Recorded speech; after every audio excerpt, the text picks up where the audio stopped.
10 ledakan ekonomi with Renal Kasali, Guru Besar Ekonomi dan Bisnis Universitas Indonesia dan founder Rumah Perubahan. Saya akan membahas lebih dahulu ledakan yang pertama, yaitu ledakan kreativitas. Ini penting diketahui dan dipahami karena pada hari-hari ini kita sama-sama menghadapi masa-masa yang sangat sulit dalam mengatasi pandemi. Namun pada kenyataannya, justru pada saat menghadapi tekanan seperti ini, biasanya manusia selalu berikhtiar dan mampu melahirkan karya-karya yang sangat kreatif seperti yang akan saya tunjukkan kemudian kepada Anda. Dalam psikologi biasanya dikenal dengan konsep post-traumatic growth, yang artinya semacam dampak positif yang dialami oleh seseorang setelah mengalami sebuah peristiwa traumatik. Dalam sejarah kita pernah menyaksikan ada pelukis yang sangat terkenal, sebut saja Van Gogh. Dia melahirkan sebuah lukisan yang sangat terkenal yang bernama Starry Night. Karya Van Gogh yang sangat terkenal itu ternyata dihasilkan pada saat ia menderita tekanan psikologis dan dirawat di sebuah rumah sakit di dekat Saint Mary. Demikian juga dengan sebuah karya musik yang sangat populer dan dikenang sepanjang sejarah yang berjudul Strawberry Fields Forever. Lagu itu juga ditulis pada saat mendiang John Lennon tengah menderita tekanan psikologis yang sangat besar. Dan kita juga mencatat ternyata ada juga banyak karya-karya inovatif yang dihasilkan oleh para ilmuwan. Sebut saja selama Perang Dunia I dan II. Yang paling menonjol selama Perang Dunia itu adalah bom atom dan kemudian bisa berkembang menjadi tenaga nuklir. Bom atom ini adalah sebuah temuan para ilmuwan yang menulis surat kepada Presiden Roosevelt dan kemudian Roosevelt membangun Office of Scientific Research and Development. Dari kantor itulah kemudian lahir karya-karya spektakuler seperti misalnya radar, obat antibiotik yaitu penicillin, obat-obatan untuk mengatasi malaria, vaksin flu, dan lain sebagainya. Termasuk juga dikenal pada waktu itu menghasilkan bedah plastik dan bedah kulit. Semua itu dihasilkan selama Perang Dunia Kedua yang kemudian ternyata bisa dipakai dalam kehidupan selanjutnya. Selain itu juga dikenal beberapa teknologi seperti alat pendeteksi cuaca, microwave, dan tentu saja cikal bakal komputer yang dulu dikenal dengan istilah Electronic Numerical Integrator and Computer. Pada masa pandemi hari ini, saya mencatat ledakan kreativitas menghasilkan banyak inovasi yang tiba-tiba secara diam-diam telah menciptakan pasar baru. Bahkan regulator dalam bidang apapun itu perlahan-lahan mulai menciptakan kesempatan-kesempatan yang lebih terbuka. Sebut saja misalnya di bidang kedokteran. Kita ketahui misalnya para dokter dan para ahli farmasi terikat dengan aturan yang berlaku bahwa mengobati pasien dan mengeluarkan resep tidak bisa melalui jarak jauh. Resep hanya bisa dikeluarkan kalau pasien datang secara tatap muka, secara fisik, dan kemudian dokter memeriksa dengan menggunakan alat, menyentuh pasien, kemudian mewawancarai, mengajak diskusi, sehingga kemudian bisa dipelajari apa penyebabnya. Begitulah diagnosa dilakukan dan kemudian obat dapat dikeluarkan. Namun perkembangannya ternyata menjadi sangat berbeda. Ketika terjadi pandemi, para dokter dan ahli farmasi kelihatannya lebih mudah bisa menerima telemedicine. Ledakan kreativitas lain juga tampak dalam teknologi untuk konsumen. Seperti misalnya saja drone, yang selama ini kita ketahui lebih banyak kita gunakan untuk mengambil foto atau gambar. Sekarang drone sudah mulai diizinkan di sejumlah negara untuk digunakan sebagai alat transportasi dan logistik. Bahkan diizinkan untuk dipakai untuk pengiriman barang dan manusia pada jarak jauh. Demikian pula sekarang sudah ada taksi drone yang mulai diizinkan di Indonesia. Selain itu juga ada alat pembuka pintu otomatis yang sekarang mulai digunakan dan bisa dibuka pintunya dengan menggunakan gestur atau face recognition. Ini kita saksikan cukup banyak di berbagai perumahan. Bahkan kemudian juga ada self-watering plant pot. Ini adalah pot yang bisa mengisi air sendiri dan kemudian tidak perlu ditaruh di bawah sinar terik matahari, tetapi bisa ditaruh di dalam rumah karena sudah ada pencahayaan yang bisa diatur. Yang menarik juga selama masa pandemi muncul hal-hal baru termasuk aplikasi-aplikasi yang barangkali tidak pernah kita bayangkan itu akan terjadi di sebuah negara yang sangat individualistik. Sebut saja misalnya di Jerman. yang sekarang justru di masa pandemi muncul aplikasi saling bantu. Jadi kalau seseorang memiliki satu kebutuhan dan dia tidak bisa melakukannya, dia bisa melakukan dengan minta bantuan pada komunitas melalui aplikasi. Kemudian kesulitan yang dialami oleh para musisi. Kita ketahui di awal-awal pandemi, para musisi cukup banyak menyuarakan kesulitan mereka, tetapi mereka butuh agar karya-karya mereka dapat ditampilkan kepada para penonton, kepada audiens mereka. Awalnya sulit, tetapi sekarang mereka telah memiliki alat baru yang disebut Collaborative Music Apps. Dan ternyata penggemarnya cukup banyak. Ini adalah apps untuk membuat musik bersama, termasuk untuk melakukan live konser. Dan kata mereka yang menontonnya, sensasinya memang berbeda dengan hanya mendengarkan musik ketika mereka mendengarkannya melalui sebuah aplikasi yang ada. Saya bisa berikan contoh lainnya adalah dalam dunia kebugaran. Sekarang muncul Interactive Workout Mirror. Ini adalah gym yang dilengkapi dengan kaca interaktif di depannya yang dikeluarkan oleh sebuah lembaga yang bernama The Mirror. Lalu si pengguna bisa langsung melihat gerakan-gerakan yang bisa diikuti. Kemudian juga ada treadmill portable sehingga bisa dibawa kemana-mana. Ini tidak lain adalah karena sekarang banyak orang yang takut pergi ke gym yang tentu di sana bisa bertemu dengan banyak orang. Lalu kreativitas juga tampak dalam produksi yang sangat kasat mata kita lihat, yaitu produksi masker. Padahal di awal pandemi kita susah sekali mencari masker dan APD. Tapi sekarang kita saksikan masker itu sangat penuh warna-warni dan desainnya sangat beragam. Dan kita sekarang juga menyaksikan bahwa masker itu sudah dilengkapi dengan teknologi.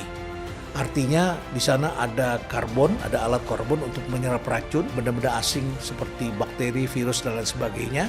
Ada elektroniknya sehingga kemudian alatnya bisa di-charge dan bisa melakukan desinfektan sendiri. Bahkan kemudian dilengkapi juga dengan Bluetooth di sana sehingga ketika menerima telepon kita tidak perlu membuka masker. Kemudian ada masker yang juga sebuah produk kreatif yang hanya menutup hidung saja yang disebut sebagai nose cover. Kemudian kita juga melihat kreativitas mewabah dalam bisnis kuliner. Rumah makan di beberapa negara sekarang mulai membuat sekat-sekat semacam kaca begitu ya untuk melindungi customernya. Jadi kita bersebelahan dengan orang merasa nyaman karena dibatasi dengan sekat-sekat kaca atau dari mika. Di sini sendiri ketika rumah makan di tengah kota banyak ditutup, para chef atau tukang masak yang tadinya bekerja di rumah makan di tengah kota mengambil cara kreatif yang berbeda. Nah, di masa pandemi misalnya perekonomian mengalami transisi menjadi semacam sebut saja donat ekonomi. Disebut donat tidak lain adalah karena donat sebuah kue yang tengah-tengahnya kosong. Jadi di tengah-tengahnya dia bolong. Tapi di pinggirannya gemuk. Pinggiran ini adalah tempat di mana masyarakat kembali ke rumah. Jadi kita dibayar oleh kantor untuk tinggal di rumah. Diberikan subsidi oleh negara untuk tidak berada di lapangan. Maka di pinggiran itu menjadi gemuk. Sebelum pandemi misalnya, para pemilik rumah makan masih terbelenggu dengan cara lama, yaitu membuka cabang beserta dengan dapurnya.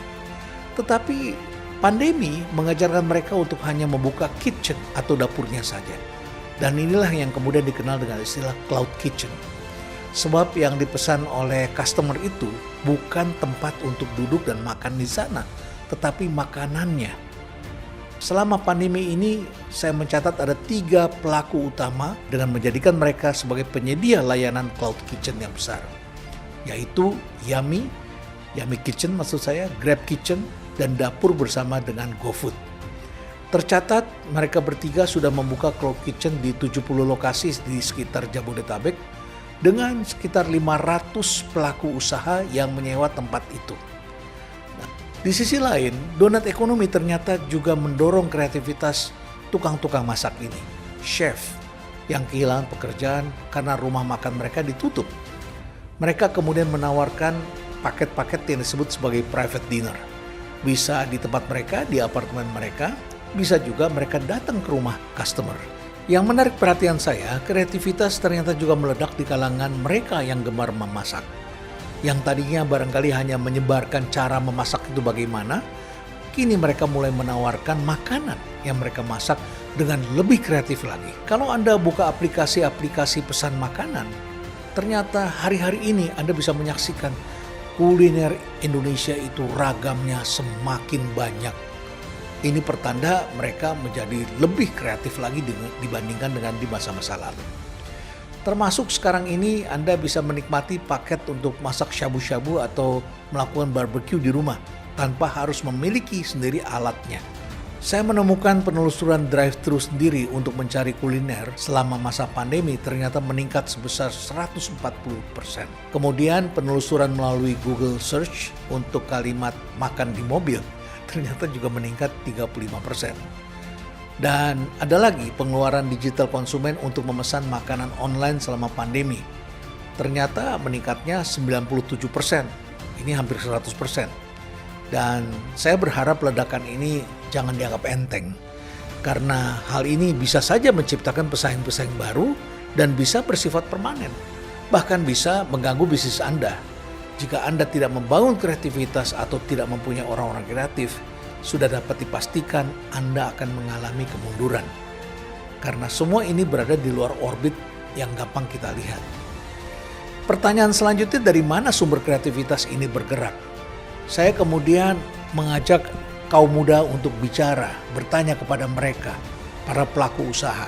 Saya juga bertanya kepada anak-anak saya sendiri, yang semula membuat barang-barang interior dari kayu yang sangat artistik. Pandemi ternyata juga telah membuat mereka menjadi lebih kreatif dengan membuat produk-produk kreatif untuk rumahan ketika produk untuk perkantoran mengalami kemunduran. Produk kreatif mereka belakangan juga saya lihat sangat diminati di beberapa marketplace. Bentuknya sangat beragam, misal saja untuk meletakkan ponsel ini. Kelihatannya sederhana, tapi mereka senang dengan pernak-pernik yang bentuknya kreatif, warnanya mereka gemari, dan mereka bisa menunjukkan kepada temannya untuk dipamerkan dalam Instagram mereka. Dan ternyata produk ini sangat luas, termasuk juga hand sanitizer. Selama ini hand sanitizer adalah bersifat fungsional, yang penting bisa mencuci tangan. Tapi mereka mengembangkan dengan aroma-aroma tertentu dengan kemasan yang lebih menarik dan rasanya juga cukup kreatif. Dan setelah saya tanya dari mana mereka mendapatkan idenya, ternyata mereka ramai-ramai membentuk komunitas. Mereka sajikan boardnya di dalam komunitas online. Kemudian kawan-kawan pembuat ide lainnya juga menaruh di sana. Saya tanya sama mereka, kenapa kalian lakukan ini? Mereka mengatakan, kita perlu berbagi gagasan. Kemudian dari situ kita bisa mendapatkan gagasan orang lain. Untuk mendorong orang lain terbuka, maka kita juga harus terbuka. Dan yang lebih menarik lagi adalah kalau cara-cara terbuka ini bisa dilakukan, maka ini akan sangat mempengaruhi cara berpikir orang lain yang kemudian mereka juga ingin terlibat dan menjadi lebih terbuka. Dan akhirnya gagasan itu meledak. Misalnya saja pada aplikasi Pinterest, Anda bisa mencari gagasan-gagasan kreatif di sana. Perlu diketahui bahwa pencarian selama pandemi di Pinterest untuk gagasan-gagasan atau ide-ide kreatif itu meningkat lebih dari 60%. Kemudian pembuatan board yang juga diserahkan kepada Pinterest itu ternyata meningkat sekitar 43%. Dan kemudian terjadi peningkatan jumlah klik pin sekitar 30%. Sumber-sumber gagasan mereka ini tidak terbatas hanya pada Pinterest saja, tetapi juga pada beragam aplikasi lainnya, termasuk TikTok, Behance, Dribbble, dan yang lokal itu adalah Kreavi. Yang lebih menarik lagi adalah ada sebuah survei yang dilakukan oleh WeTransfer. WeTransfer ini melakukan survei pada 35.000 responden kreatif di seluruh dunia. Mereka menemukan selama pandemi ini ternyata ada 45% responden yang merasa lebih kreatif di masa pandemi. Dan yang menarik adalah hambatan terbesarnya bergeser. Sekarang hambatannya justru adalah karena berada di rumah. 49% dari responden ini mengaku mendapat inspirasi dari keluarga, teman, dan dari aplikasi. Jadi inilah ledakan kreativitas yang tidak kita sadari kadang-kadang. Karena sebagian besar pusat perdagangan kita sudah berpindah ke dunia online. Ledakan kreativitas ini adalah ciri bagaimana alam selalu memberikan jawaban. Sebab manusia pada dasarnya adalah makhluk yang berbeda dengan makhluk-makhluk lainnya. Manusia adalah makhluk yang berpikir, manusia adalah makhluk yang bekerja selalu menggunakan alat, mencari solusi, berkolaborasi, dan selalu ingin keluar dari persoalan-persoalan yang dihadapinya. Dan dengan kerjasama, manusia bisa memecahkan banyak hal dan menjadi lebih kreatif. Walaupun selalu dikatakan kehidupan makin berat, tetapi dari tekanan itulah manusia selalu menciptakan cara-cara baru, menjadi lebih kreatif, dan akhirnya akan muncul produk-produk baru yang bisa menghancurkan produk-produk sebelumnya. Tapi ada di antara perubahan yang baru itu yang akan menjadi permanen dan akan merubah cara berbisnis, cara kita berjualan, dan tahu-tahu kita sebagai perusahaan lama tiba-tiba menjadi tidak relevan. So, stay relevant.